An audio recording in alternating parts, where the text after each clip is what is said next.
স্থানীয় সময় সোমবার আদালতে হাজির করা হয় নৈশভোজে গুলির ঘটনায় গ্রেফতার ৩১ বছর বয়সী কোল টমাস অ্যালেনকে। তার বিরুদ্ধে মার্কিন প্রেসিডেন্ট ডোনাল্ড ট্রাম্পকে হত্যা চেষ্টার অভিযোগ আনা হয়েছে। তদন্তে উঠে এসেছে ঘটনার কয়েক মিনিট আগে পরিবারকে পাঠানো এক বার্তায় ট্রাম্প প্রশাসনের কর্মকর্তাদের লক্ষ্য করে হামলার পরিকল্পনার কথা জানিয়েছিলেন তিনি। ক্যালিফোর্নিয়ার এই শিক্ষক ও প্রকৌশলীর সোশ্যাল মিডিয়া এবং ইলেকট্রনিক ডিভাইস থেকে গুরুত্বপূর্ণ তথ্য উদ্ধার করেছেন তদন্তকারীরা। সেখানে দেখা যায় গত কয়েক বছরে ভিডিও গেম নিয়ে মেতে থাকা এক সাধারণ যুবক থেকে কিভাবে চরমপন্থী রাজনৈতিক মতাদর্শে দীক্ষিত হয়েছেন টমাস। তদন্তকারীরা বলছেন অ্যালেন C43000 নামে একটি এক্স অ্যাকাউন্ট ব্যবহার করতেন। আর্কাইভে থাকা প্রায় 4000 পোস্ট পর্যালোচনা করেছেন তারা।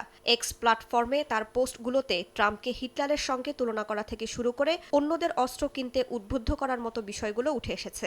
তদন্ত কর্মকর্তাদের মতে প্রশাসনের প্রতি তীব্র ঘৃণা ও ব্যক্তিগত আক্রোশ থেকেই তিনি এই আত্মঘাতী হামলার পরিকল্পনা করেছিলেন। ঘটনার আরেকটি চমকপ্রদ দিক উঠে এসেছে তারই এক সাবেক শিক্ষার্থীর বর্ণনায়। ওই শিক্ষার্থী জানান অ্যালেনের এমন আচরণ অস্বাভাবিক এবং বিস্ময়কর, কেননা শিক্ষক হিসেবে তিনি ছিলেন শান্ত ও মেধাবী। সম্প্রতি টিচার অব দ্য মান্থ পুরস্কার পাওয়া এই ব্যক্তির হঠাৎ এমন সহিংস রূপ তদন্তকারীদের কাছেও বড় প্রশ্ন হয়ে দাঁড়িয়েছে।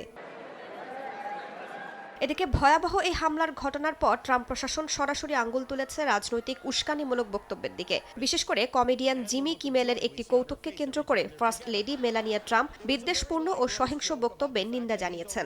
তবে বিরোধীরা বলছেন খোদ ট্রাম্পের পুরানো ইতিহাসের কথা। FBI এর সাবেক পরিচালক রবার্ট মুলারের মৃত্যু নিয়ে প্রকাশ্য উল্লাস করেছিলেন ট্রাম্প। বিশ্লেষকরা বলছেন যুক্তরাষ্ট্রের রাজনৈতিক সহিংসতা এখন ন্যারেটিভ লড়াইয়ে পরিণত হয়েছে। রাইসা জান্নাত, সময় সংবাদ।